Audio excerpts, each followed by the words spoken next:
And I seen it looked like two of those tracers disappeared into that fuselage in the area near the cockpit. And when they did, it did an abrupt rolling right turn and was gone from my field of fire.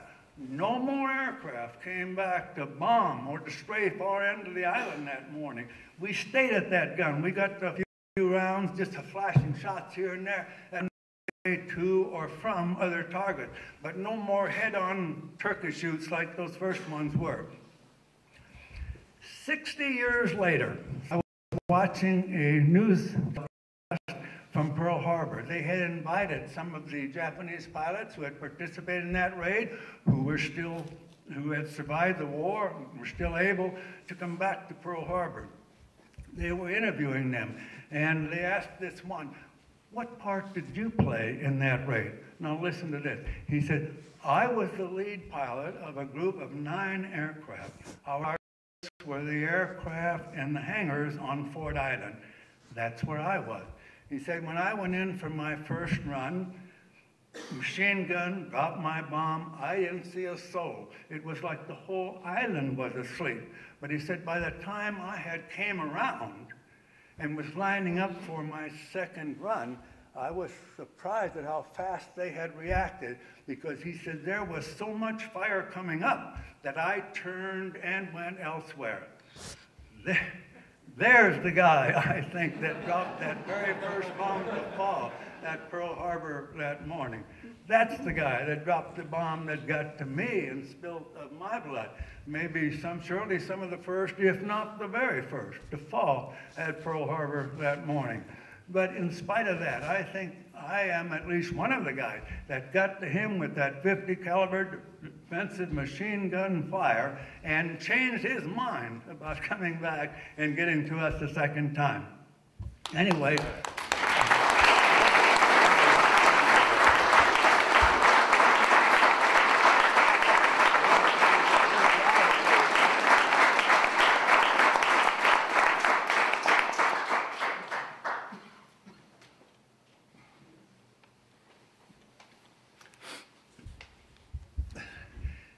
As the action cooled down a little bit there were no more aircraft diving on us, bombing or machine gunning. We left that airplane and started trying to salvage what we could of the aircraft that wasn't already burning or something, trying to pull them away from those that were, get them away from the burning hangar, whatever we could to salvage whatever was there. A little later, the USS Nevada came down the channel, which was maybe about 1.5, 2 blocks away.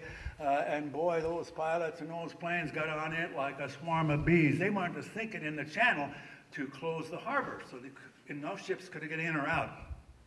We were going to go back into that airplane and fire on those, but by now our own aircraft on the ramp and on the apron and that adjacent hangar, Building 6, were burning so fiercely, there was so much smoke that it obliterated the field of fire where the USS Nevada was headed for.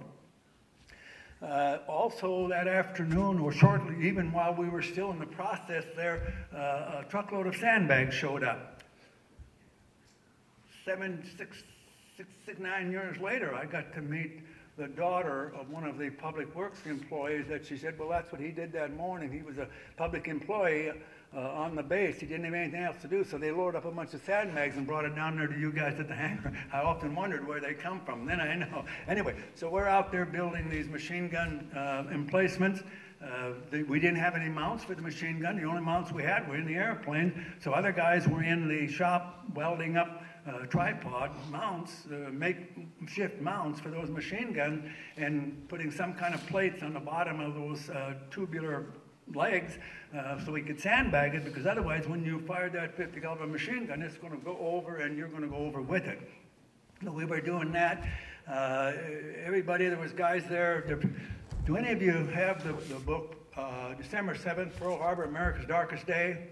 Anyway, there's pictures in there. It shows the guys reloading the belts of ammo. There's also a picture in there of 4 guys in a sandbag machine gun nest. I'm the hatless guy on the left. I'm surprised that officer, if he'd caught me, then he would have maybe put me on ticket, would have maybe put me on report for being out of uniform. But anyway, it was kind of hectic there for a while. Also, there were so many people that were so severely injured and stuff. The hospital was overflowing. The sick bay was crowded and overflowing. They took all of the mattresses off our bunks up at our barracks and put them on the tables in the mess hall to use it as a temporary treatment station. They'd have them on the floor and everywhere. I think they left about one table open for people to eat on. They put us on 2 meals a day because they were feeding all of these survivors off these ships and stuff. And you had about an hour period of time or 2 hour period of time that you were supposed to show up for your chow. You better get there then or you maybe didn't eat. I remember the first time then that I went there to eat. I don't know, it must have been that night. I know we didn't eat all that day or maybe the next morning. But when I went in there to eat, that mess hall just reeked with a stench of burnt human flesh. And believe you me, if you've ever smelt that, you will never, ever forget it. I went in there, boy, I didn't sit down. I just got whatever I could carry in my hand, and out the door I went. And that's the way we ate for several days afterward. But anyway, as the afternoon drew on, the machine guns got set up out there, and we were assigned machine gun watches. We'd do 4 hours on, and those machine guns were manned then around the clock. And I think we did 4 hours on, 8 hours off, and then we'd go back on 4 hours again. And when you got off, you'd maybe go back and get an hour's rest in the tent out behind the hangar, and then you'd go back if it was during the day and join into the recovery operation, whatever it was, until your time for your watch or either time to turn in and get some more rest would come up. I think it was about the second or third day. I was on the way from a machine gun mount out in the front of the hangar, going through the hangar to that tent out the back to get some rest. And you got to understand that ever since that morning, I have been avoiding those officers like they were the plague. Because I didn't want them to recognize me and put me on report like they had threatened me to do. I didn't think I deserved to be on report, really, But I was afraid. I wasn't afraid of the bombs, the machine gun bullets. I guess it was too dumb to realize they could have hurt me. But boy, what bothered me was the fact that I was going to be put on report. I'm going through the hangar. I'm about 2/3 of the way through, and an officer came in the back door. Boy, oh boy, I don't know. I maybe ducked my head, put my hand up, whatever I did to try to disguise myself so he wouldn't see me. I guess I forgot that we had our name stenciled on the front of our shirt and also across the back. And although most of the back of my shirt down my over shoulders and part of the way down was covered with dried and caked blood, my name was still visible because I got almost to the door and I thought, boy, I've got it made. And someone shouted, "Kohler!" Boy, I froze. I thought, oh, crap. I've dodged all those bombs and all those bullets, but I'm not going to dodge this one. I turned around and said, "Yes, sir." He said, "Come back here." I said, "Turn around." A little nasty. I turned around, and I felt him feeling the back of my head, and it's all caked and dried with blood. The back of my shirt.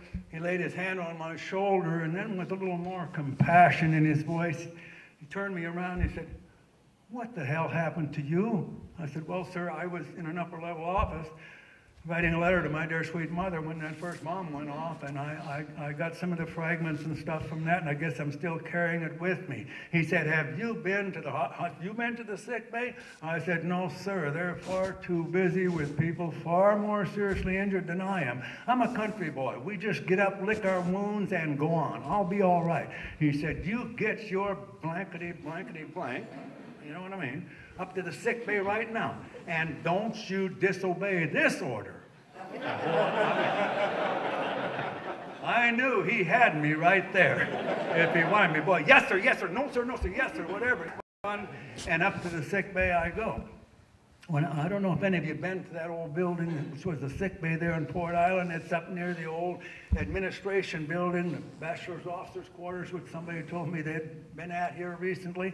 And it was a kind of a square building. All the offices and stuff were around the outside, but the center was open. There was like a courtyard in the center. And I remember specifically the concrete walkway around the front of the offices was maybe about 8-10 feet wide. And then the rest of it was covered with a reddish-orange tile. I think they call it terracotta.